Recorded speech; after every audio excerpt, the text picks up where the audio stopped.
All sign languages have six fundamental elements in common. There are over 200 sign languages that we know of in the world, and each of them is its own unique linguistic entity. It's a sign language of a specific place. Ireland has Irish Sign Language, Australia has Auslan, America has American Sign Language and Black American Sign Language. England, Scotland, Wales, Northern Ireland use British Sign Language. Every country, almost every country in the world, has at least one sign language. Some have more than one. Um, and so if you learn a sign language, you've learned one sign language. But it can help with learning another one, even though they're not mutually intelligible. It can help, especially if you know these six fundamental elements, so you can approach those differences in a structured way. Of course, I'm a linguist, so that's how I approach things.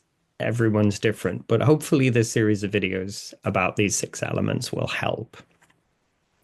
My name's Vic. I'm deaf, I'm Irish, and I use Irish Sign Language. So the six elements are handshape, orientation, location, movement, expression, and cultural context. We'll go through each of them in turn. I'm going to use examples from Irish Sign Language because it's what I know best. It's what I use, but you can easily find examples from other sign languages that, the sign language that you want to learn. Okay, Handshape, sometimes called handform, and sometimes called the alphabet of the sign language, although there are handshapes that don't correspond to letters in the sign languages of countries that use the Latin or Cyrillic alphabets. And there are sign languages in the world where the handshapes don't correspond to any letter. But if you think of it as an alphabet, it can help in sort of imagining how you're structuring words. And certainly we use hand shapes in fingerspelling, although we don't fingerspell as much as some learners think we do.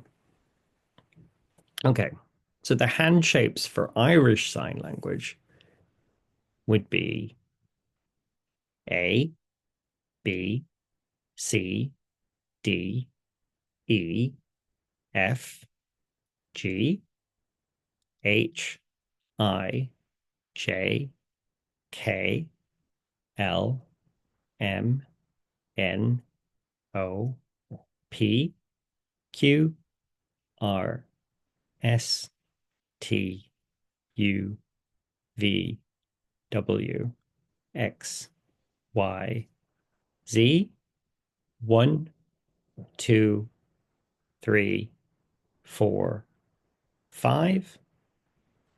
And then there are a couple of others like this, you will see, uh, like this, which could be either way.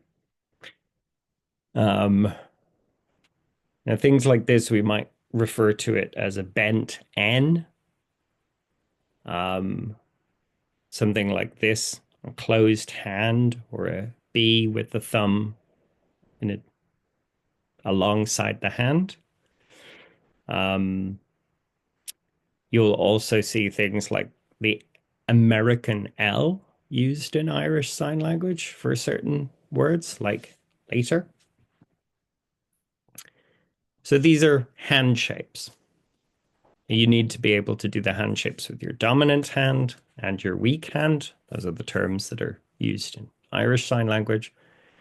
So if you were doing it with your weak hand, they're just reversed: A, B, C, D, E, F, G, H, I, J, K, L, M, N, O, P, Q, R, S, T, U, B, W, X, Y, Z.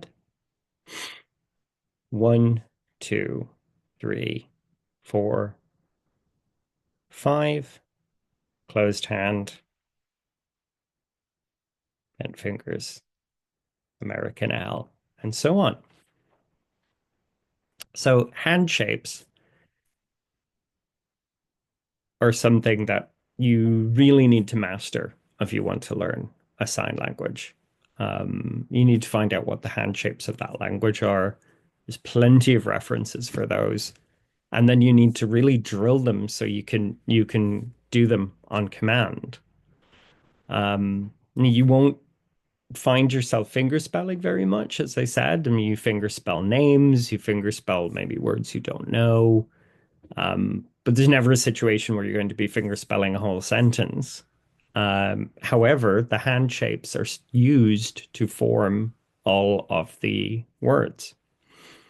It's a hand shape plus an orientation, location, movement, expression becomes meaning. So if I take the hand shape A on its own in a plain orientation, it's just an A. Um, but if I were to put it this way, move it from here to here, so that's the orientation, the location, movement. And then if I were to give it an expression, aunt, and I'm happy about, talking about my aunt, animal, military. As you saw, this was one-handed, this is two-handed, this is two-handed. The hand shape changes orientation, location, movement, and that's what gives it meaning. Knowing your hand shapes, that's the first step. Once you know the hand shapes, you are uh, kind of set up to learn all the other stuff, but you really have to get good at them. Now, it's important that you really pay attention to certain differences in hand shapes if you're learning more than one sign language or you're learning a new sign language. For example, I showed that's L in Irish Sign Language, but that's L in American Sign Language. That's K in Irish Sign Language.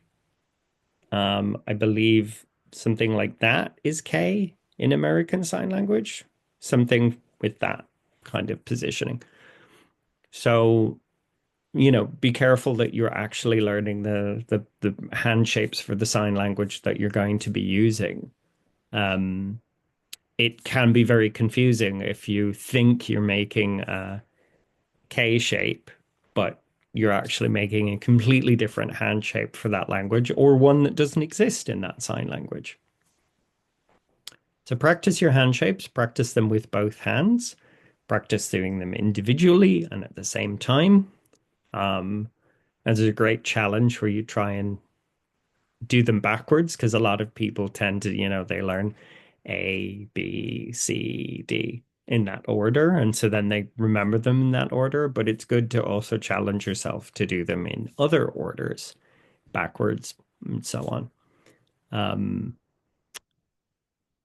and then, you get good at finger spelling the words that you will fingerspell most often. Your own name. Um, if you don't have a sign name, which I'll talk about when we get to cultural context. But fingerspelling your own name, your parents' names, the name of the town you're from, unless you're from some big city that has its own sign name. Again, come to that later.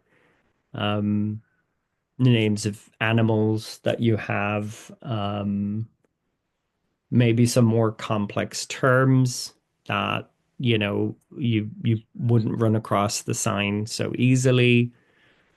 You'll notice on the news, if you watch the news in your local sign language, you notice that there are certain country names that get fingerspelled, even if there's a sign for that country, just for absolute clarity. Um, so yeah, learn the hand shapes, and get good at fingerspelling. And um, that's our first video. I hope you'll stick along for the whole journey. Um, if you want to know more about me, I have a blog at partnerandally.com. It's partner and ally.com. I also post everything up on Patreon. If you're on Patreon and you feel like giving me a follow and giving me some support, all the better. Okay, thank you and see you soon.